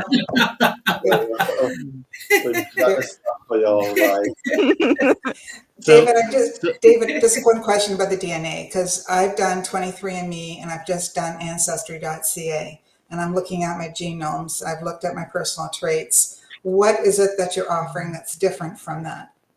Yes. Well, 23andMe and Ancestry tells you about where you came from more often than not. This is not about where you came from. That's not what I'm offering. I'm offering you a health profile of everything broken down into diet, fitness, and health. I'll explain a little bit more. So from the dietary perspective, there are some people whose genetics come from a certain part of the world, as an example, which something like, I don't know, McDonald's fries would absolutely begin to kill, okay? As soon as the first time you eat it. But they don't know that.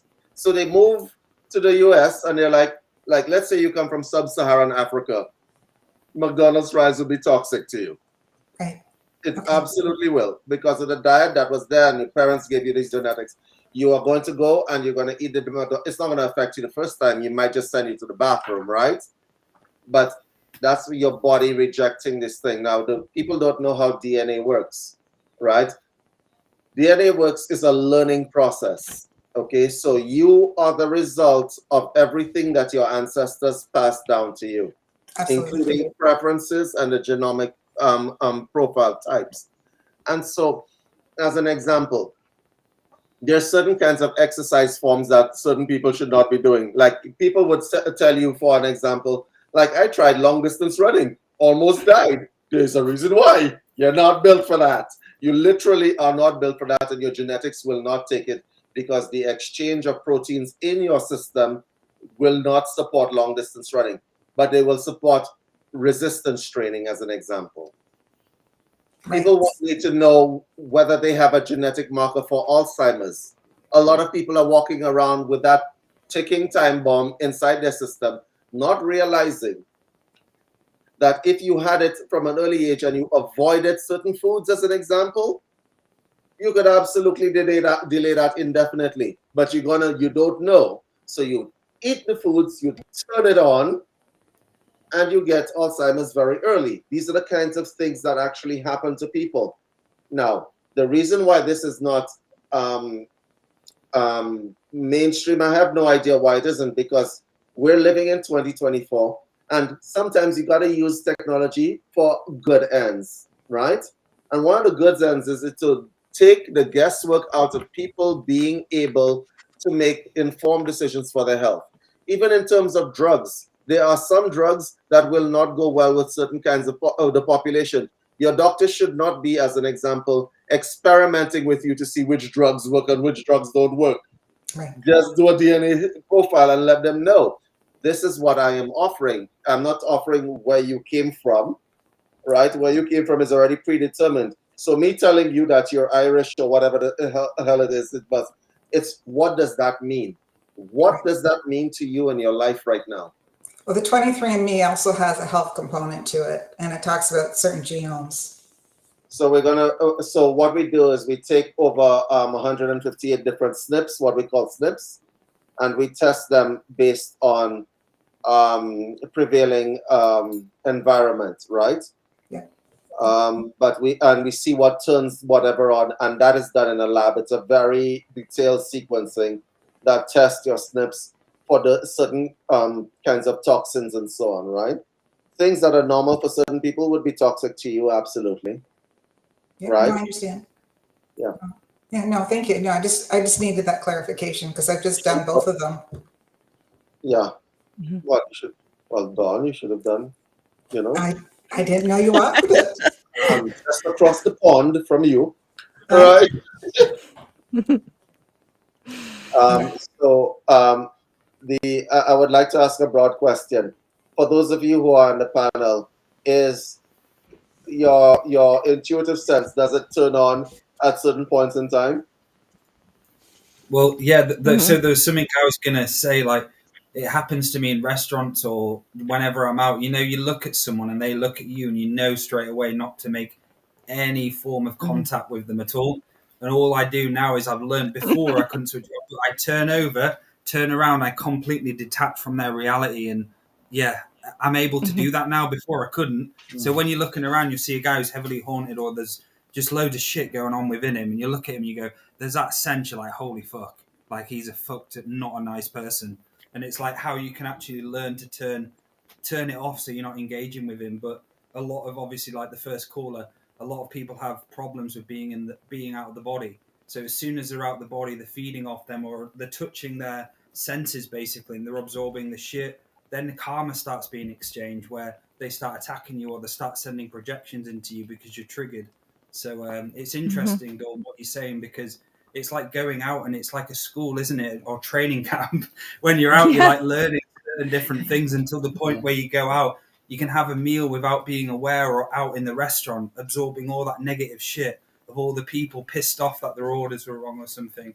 And it takes time, discipline, keep doing it. And for those listening out there, I found it so hard. I went through my struggles. Like, I went through hard shit. It hurt. Like, some parts of it hurt, but you have to go through that pain at times to come out the other end. You have to keep trying and trying and trying until it becomes easier. It's not going to be easy for you empaths out there. It's going to be difficult, but you've got to keep going and going and going until it gets easier and easier.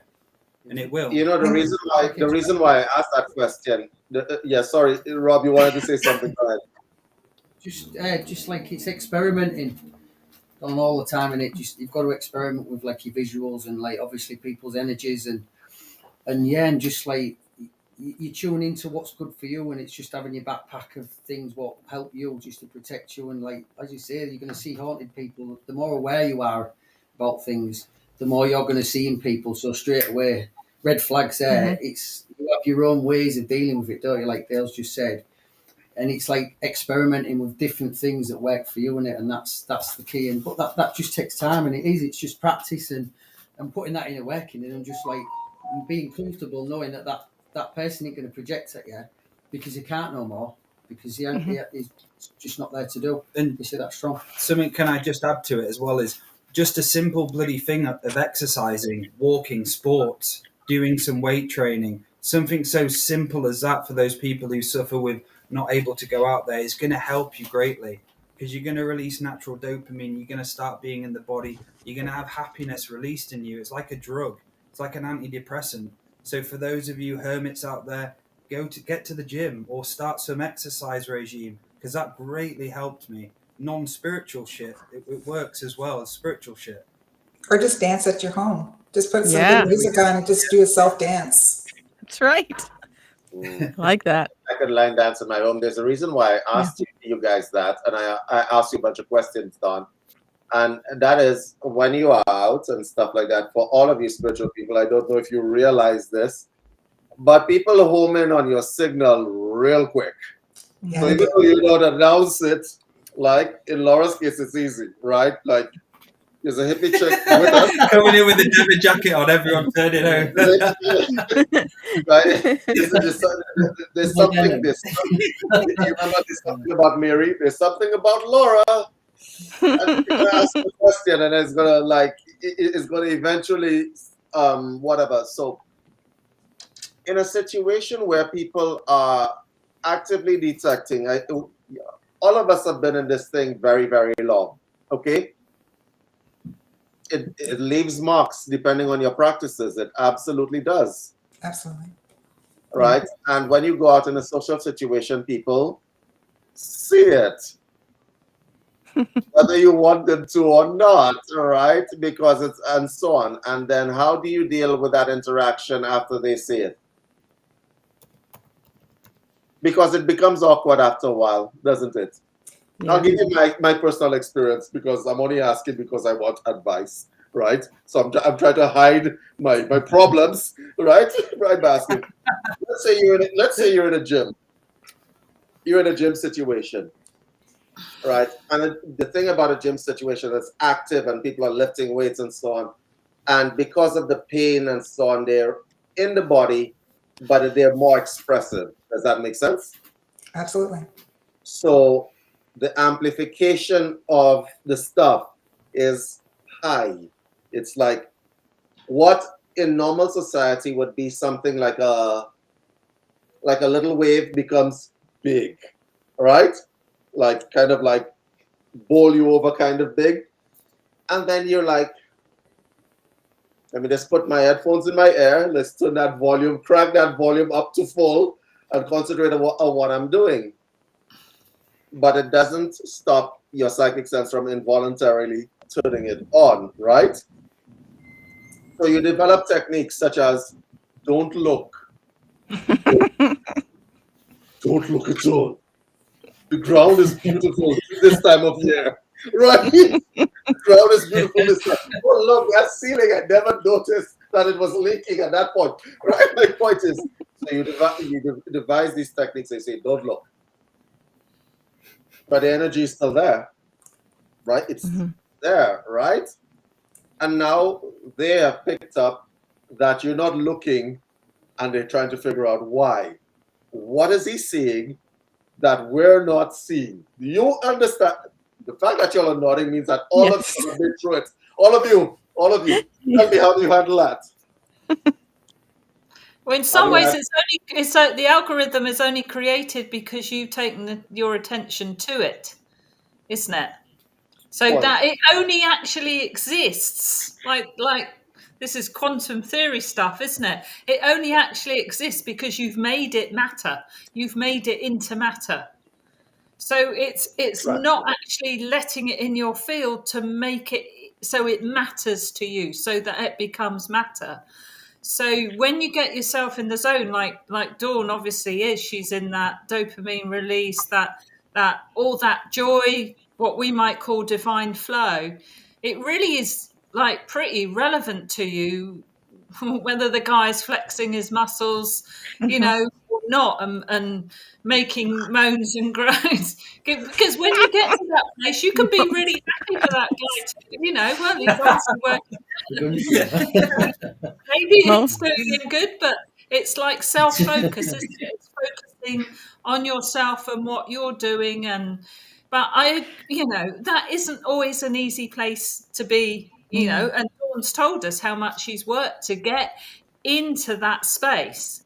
So for other empaths, it's building a bit like Bob was saying and Dale was saying, you know, it's building up little techniques for yourself where you can maybe blast your own energy field with your light or whatever everybody has their own unique practices. I call in the sun, grandfather sun. I light up my field and I just, you know, block everything else that's out there. I just have a technique where I do it. Yes, David. So you're on the cable machine in the gym, right? You're doing your bicep curls. Yes. I'm using the machine next to you. Okay. Yeah. Next machine that I'm going to use is your machine. Okay. So I saunter up to you. Hold on. I saunter up to you. Yeah. And I say to you, hey, little miss, how many sets do you have left? How many minutes do I have left? No, how many sets do you have left? Right? Okay. Are you going to be finished soon or not really? Remember, yeah. God, that's hard to hold. Jesus Christ. Oh. How many sets do you have left? I have now entered your personal auric field, and I am effectively engaging you in an energy exchange which is parasitical in nature, because I don't care about the machine that you have left. I care about little miss using the cable machine for the bicep curls. And the reason why I care about it is because I need the machine for the bicep curls. Right? So I want this. I think you give it. I think you give. I've become part of your experience now. I think you give an abrupt. Yeah. You give You've an abrupt answer, right? Well, you've impressed yourself into my energy field uninvited. Correct. So I'm going to have a few psychic hands come out my back and smack you. Dale taught me that. But Laura, all I wanted to know was how many cents you have left. That's all you say. 10. I don't understand why you need to smack me psychic. Etherically slap you, David. You say 5. That's it. 5. I have 5 more. I'll get away. Okay, yeah. 5 more. Yeah. You have 5 more sets? 5 more sets. Oh, no, I just say, oh, it won't be long. And then be long. And then really be long. Oh, and then really be long. Let me know when you're done. He's back.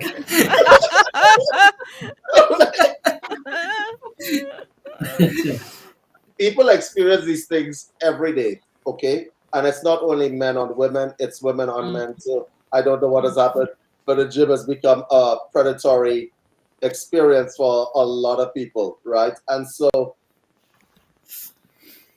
if you are the kind of person who's an empath, like Amy, I could imagine you in that situation. If you are on the empathic side, right? And people saunter up to you like that, you're going to feel the energy that they're coming with. Yeah? Yeah. Well, can I give you a technique that I use? Because, of course, I was the empath, was like, hi. I would say hi to everybody, right? Which was, I didn't know at the time. You want a soda? I didn't know. Who knows what it was? Anybody want a soda in here? Swing time. Okay. What I came up with, guys, was a technique that I used was an invisible cloak I would put on. Yeah, good one. And I would put that on. And you could make it any color you want. Mine was sometimes red velvet, purple velvet, something like that. You can make it whatever you want it to be. But you just put that cloak on. It worked for me until it just automatically goes on now. But visually put it on before you go out, before you go in a bar, before you... Is that why your wall purple? You shielding yourself from us? Yeah, it kind of reflects. He's circling himself. Oh, God. I've never lived this down. Yeah, I think a certain amount of protection is necessary, though, Amy. Yeah. Yeah, I do. Not to say that it's not going to ever come in, but I am abrupt with people like that. I would give you a number, 5, because you know what? You're going to keep coming back and saying, "Are you done yet? Are we there yet?" Yeah, are we there? So I'm going to give you a specific number, a yes or no, or 5 sets. Like, just very abrupt. I learned to be. I think part of the reason why, part of the reason why this is a toxic environment is because the energy that is coming with the question belies the question in the first place. So I am literally, I'm going to say it on giving you like penis type energy, right? Right? It's weaponized. Weaponized. Seemingly innocent question. And in these kinds of toxic environments, that's why a lot of people do not go to environments like the gym, like these kinds of places, right? Bars and so on. I know I don't go to any bars, I don't drink, right? But I go to the gym at 4 o'clock in the morning, and you'd be surprised that at 4 o'clock in the morning, somebody's going to wake up with predatory energy. It's 4 o'clock in the morning, you should be tired, right? Nope, it's there. Right? It's there, and they come in the gym, and the stuff is displayed, is on display, and sometimes it enters your field. And I have had to find very creative ways of dealing with it, right? Because one of the things that you don't do when you feel that there's an issue in your environment, it's like dogs. Sorry, that came out so badly. I'm going to try to explain what I mean by that. You don't make eye contact. Don't make eye contact. All right? Because the eyes are the window to the sun. They're going to shoot that parabola straight into your system. All right? Having said that, you don't make eye contact, they're going to wonder why. And then they're going to think, this guy sees me. They're going to think, this guy can see me. I'm hiding, but this guy can see me. That's why he's not looking at me. Does that make sense? And then your psychic abilities or your intuitiveness is exposed in that instant when they realize you can see me. Because a lot of people go through life and nobody sees them. Go ahead, Dale. There's something I want to add, which I've used for quite a while, is so as I'm going out and during the day, I am literally saying to my auric field and body, I'm hardening my energy field. I'm creating a hardening skin all around me so nothing's coming in. So as I go out, I always just have that kind of instant checkup on my body and I harden my skin enough so I'm not allowing those projections in. Don't get me wrong, sometimes they do come in. And the main thing about projections, they come at you when you're triggered. So what that person will do will try to find a way in to trigger you. And as soon as you're triggered, that projection gets straight into your auric field. And as I go out, like in big crowds, I'm always telling my auric field, I harden myself. Do I not allow people's projections to come into me today? But sometimes it works against you because when I'm speaking to people, I'm hardening myself. I don't let them in. So sometimes when I come back, I take it all off so I can speak to my friends. So there's like, it works against you at times, but it's kind of like it's just a state. Go out there and actually harden your energy field because you need to out there. It's like David said, full of predators, full of people who want to come in and take a bit of you. Yeah, imagine you're in an egg. That's the best way to describe it, like a hard shell. That's one way, or a bubble, if you want to say that. That's another way of doing it, just protecting your auric field so that people aren't coming into it. It's building up that fortification as well. The more you do fortification practices, whether you see it building brick by brick or whatever, like Dawn said, a bubble, however you do it, it's a regular thing that actually builds it up to be that protection that you need. Because, we do sort of trigger people. It's just how we are. Building your visuals and all, Laura, building the visuals in your third eye. Yeah. So yes. the stronger you get the visuals, that makes it more protected because you're bringing that energy in. So if your visuals are really potent and you can see everything, which is not the unseen stuff, and that's the key in all practice. That just obviously the better your visuals are, the stronger your protection is and all. Yeah. And just another level. Just something to add there. Yeah. So when you've got your arm ring suit, and say if you've used your arm ring suit since the start of your journey, my advice would you have to change it up. Don't use the same arm ring suit for a year or 2 years. You have to create a new arm ring suit because it comes a time when that arm ring suit doesn't work anymore. So if you're using your golden tube or your golden cloak, after a week or 2 weeks, it doesn't work anymore. So you've got to create and reinvent yourself for new fortifications of many different realities of what you can do. Like I use the bear skin. I see myself as a bear at times. I go into being a jaguar, then I go into being a cheetah, all these different aspects, because after a while, the potency loses. And you hear these people who have had the same protection for 10 or 12 years. And that defense system doesn't work as potent as if you're creating all the time these new kind of... That's a very good point. I used to pretend to be autistic. And it worked for many years. It worked very well, okay? Like I'm not making eye contact, my head is down. I'm just in my little, all right. I used to pretend to be that guy that has that kind of issue. But it all went to crap when somebody I knew came to the gym at 4 o'clock in the morning. So now I can pretend to be the guy who's a little bit slow, right? And they said, "Hey David, what's up?" And I had to I'm like, "Hi, how are you?" And now everybody knows that I can speak. That's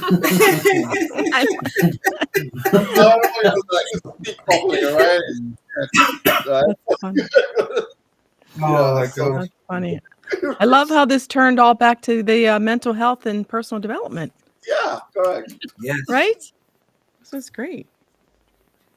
This was fun. So, Amy, do you want to wrap up the show? Yeah, sure. Okay. Dawn, how can people get a hold of you?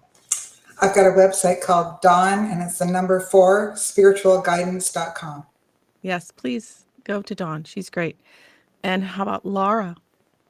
So if you'd like to come to your own ancestral fire with me, contact me at laura2feathers@gmail.com, or you can find me on twofeathersmedicine.com.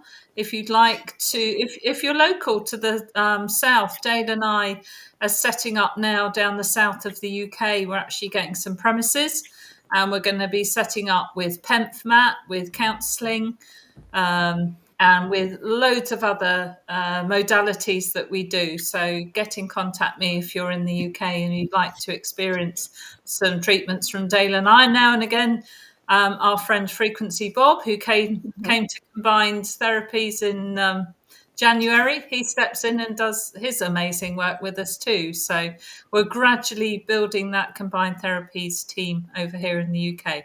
But yes, anything at all, if you'd like a session, please contact me. Thank you. Thank you, Laura. How about you, Dale? So if you'd like to book a soul surgery, psychic surgery session with myself, if you're feeling depressed, down, or you're feeling like there's shit stuck all over you, book a session with me and I'll help you. And there's also Ancestral Medium training, which is coming up on the 22nd of September. So if you'd like to learn how to be an ancestral medium and start connecting with your guides and guardians and learning how to have conversations with them, learning how to go chill in their realms and so on, it's only £425. So I'm doing a special low price offer. So head over to daletobin.com to book on and send me a message to book a session. And again, what an incredible show. David, Bob, Dawn, Laura, Amy, amazing guys. Like, what an inspiration. And thank you. Yeah. Subscribe, like, and yeah, go ahead, Amy. Thank you. Yes. How about Bob? Do you have any? Would you like to... Just thanks for having me on the show. I've really enjoyed it. It's been a giggle and very it's good to have you on. Interesting. Yeah, thank you. Yeah. And David, how about you? Return. I'm just very shy right now. You're very shy. Autistic David. And I feel like I've been put on the spot. Oh gosh. Guys, I do DNA testing and sequencing. I could do it internationally for you. My email address is info@unifiedhealthsystems.com, and there's a link inside the chat that you can get more information. We could do it for diet, fitness, health, or we could do an entire genetic profile for y'all. Apart from that, there's a lot of stuff that I do in terms of counseling. So if y'all have like issues with regard to mental health and so on, or you know somebody who does, let them know. I forgot that I also do tissue mineral analysis.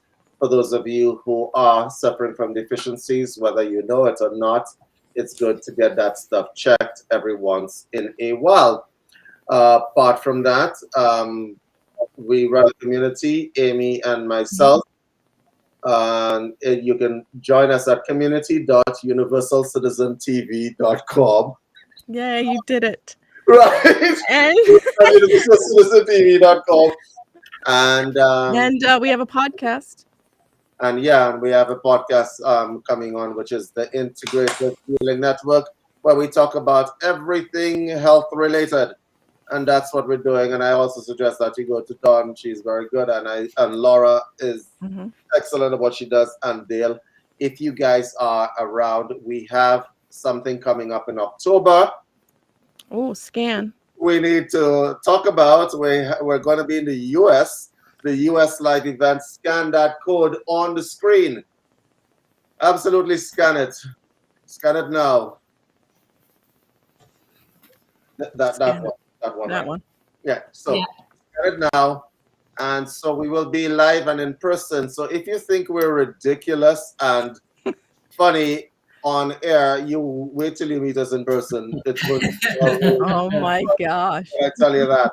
So that's what's happening. Apart from that, yeah, that's it for me. Amy. Yeah. I mean, I think you said it all there. No, I did Amy, not. do you want to talk about what's coming up on Sunday? What? On Sunday, what's coming up?